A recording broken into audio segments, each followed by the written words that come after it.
నీళ్ళు 5-10 ఫిట్టాలు ఉన్నాయి అన్న. కాదు దమ్ము చేసే మోటరా ఇరుక్కపోయి.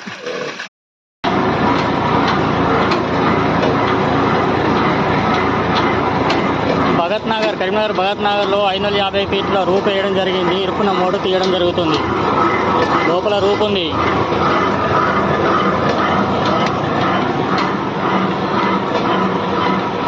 భగత్ నగర్ శివాలయం వెనుకాల.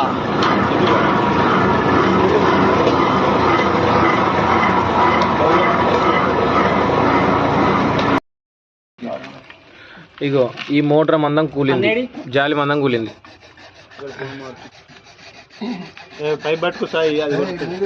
నువ్వు బోర్లు ఆటాడకన్నా, బోర్లు అది పుష్కన ఆడ కొయ్యనా కొయ్యకు పట్టుకున్నాడు.